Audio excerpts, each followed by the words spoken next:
അപകടത്തെ തുടർന്ന് കിടപ്പിലായ യുവാവ് സുമനസ്സുകളുടെ കാരുണ്യം തേടുന്നു. അഞ്ചൽ വടമൺ രമേശ് വിലാസത്തിൽ 28 വയസ്സുള്ള സജീവാണ് പരസഹായമില്ലാതെ എഴുന്നേറ്റ് നടക്കുന്നതിനും ജോലി ചെയ്ത കുടുംബം പുലർത്തുന്നതിനും വേണ്ടി സഹായം അഭ്യർത്ഥിക്കുന്നത്.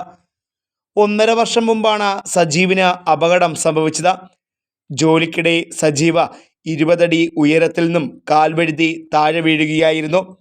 വീഴ്ചയിൽ ഇദ്ദേഹത്തിൻ്റെ കഴുത്തൊടിയുകയും നട്ടെല്ലിന് ക്ഷതം സംഭവിക്കുകയും ചെയ്തു.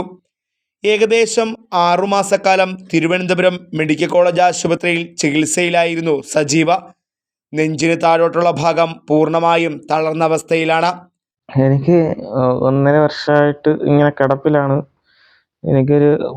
ഞാൻ വർക്കിന് പോകണ അടുത്ത് വെച്ചിട്ട് വീണയാണ്.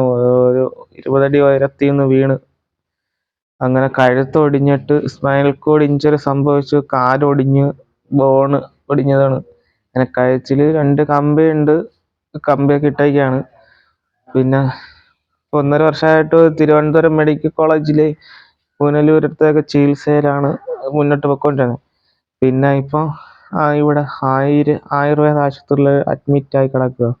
ചികിത്സയ്ക്കുള്ള വലിയ മാർഗമൊന്നുമില്ല.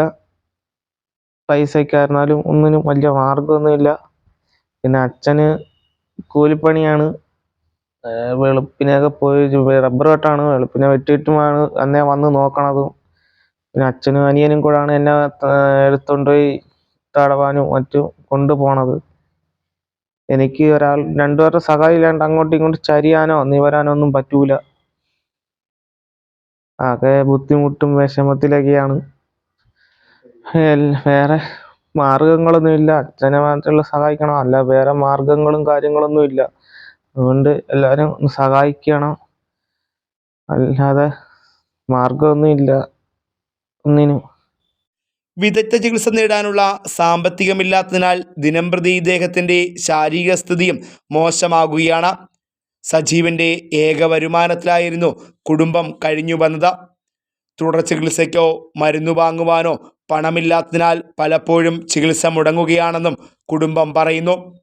തുടർ ചികിത്സയ്ക്കും മറ്റുമായി സുമനസ്സുകളുടെ കാരുണ്യം തേടുകയാണ് ഈ നിർധന കുടുംബം. Fox TV news bureau, Anchal.